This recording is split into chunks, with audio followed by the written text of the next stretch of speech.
मैंने लगभग 23 वर्ष पहले एक कहानी, एक कोई बहुत बड़े सेठ ने अपने मुनीम से कहा था कि खजाने में कितना पैसा है। बहुत बड़ा था, राजा महाराजा होगा, धनवान था।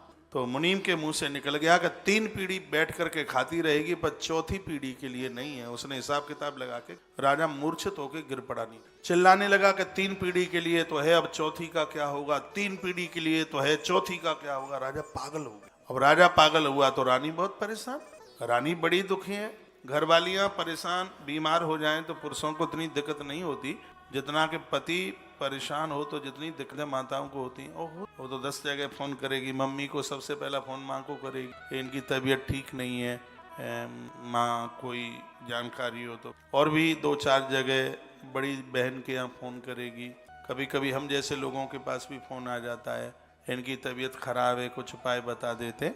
घर वाले की तबीयत खराब होती है तो बोल देते हैं काढ़ा पी ले, महाराज ने बोला था कथा में। माताएं सर्व प्रकार से बड़ी चिंता करती हैं। तो रानी बड़ी परेशान थी, तो उसको किसी ने कहा कि यहाँ से 20 कोस दूर एक साधु रहते हैं, वो ऐसे ही पागलों का इलाज करते हैं। महात्मा तो पागलों का इलाज करते, तो इनको वहां ले चलें।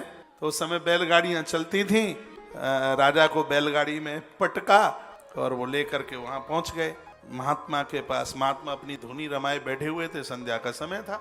जैसे महारानी और साथ में 50 लोग और आए तो साधु को प्रणाम किया। साधु ने बैठने को कहा और अपने चेले को कहा पहले पानी पिलाओ और फटाफट बहुत जल्दी से इनके लिए भोजन की व्यवस्था करो, देखो रसोई में कुछ है कि नहीं। और राजा तो चिल्ला ही रहा था कि 3 पीढ़ी के लिए तो है, 4थी का क्या होगा, 3 के लिए तो है। तो बीमारी समझ ली महात्मा ने, हाल ही, महात्मा को तो क्या देर लगे, हाल ही समझ ली कि मरीज कैसा है। तो उन्होंने भी उपाय भी वैसा ही किया कि देखो रसोई में कुछ है कि नहीं, ये सब भूखे हैं, भोजन की व्यवस्था करो। तो चेले ने आकर के कहा गुरुजी अभी के लिए तो पर्याप्त है पर सुबह के लिए नहीं है, अभी के लिए तो है पर सुबह के लिए नहीं है। तो देखिए जब एक कथा शुरू हो जाती है तो थोड़ा डिस्टर्ब होता है। इतनी बड़ी वाली हुंडी बाहर इसलिए रखी है कि आप पीछे से आओ, गौ माता को उसी में समर्पित कर दो, फिर आराम से बेखटका कथा सुनो। कैमरा गिरेगा कि खड़ा रहेगा, कोई टेंशन ही न रहे। हाँ, फिर तो जहां बैठो वहीं आराम से बैठो। तो महारानी बोली, कहा गुरुजी हम पूरी गाड़ी भर करके लेकर के आए, चावल गेहूं सब कुछ लेके आए, बताओ इनको गाड़ी कहाँ खाली करानी है। महात्मा जी ने कहा हमें जरूरत नहीं है, हमारी रसोई में है। तो रानी ने कहा, चेले ने कहा है आपके ने अभी के लिए है, सुबह के लिए तो है ही नहीं। तो गुरुजी ने कहा जिस परमात्मा ने अभी की व्यवस्था करी है वो सुबह की भी करेगा, हमें काहे की चिंता है।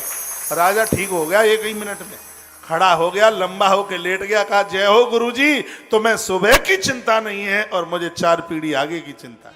आनंद में जीवन जीना चाहते हो, हम लोगों ने तो ऐसे ही जीवन ढाला है। महीने में करोड़ों के खर्चे हैं सेवा कार्य में, मेहनत है पूरी, कर्म है पूरा, टेंशन रत्ती भर भी नहीं है। ये क्या कोई काम अपने द्वारा हो गए, ईश्वर की प्रेरणा से हुए। हमने तो उसकी प्रेरणा से चालू किए हैं, आगे वो बढ़ा रहा है।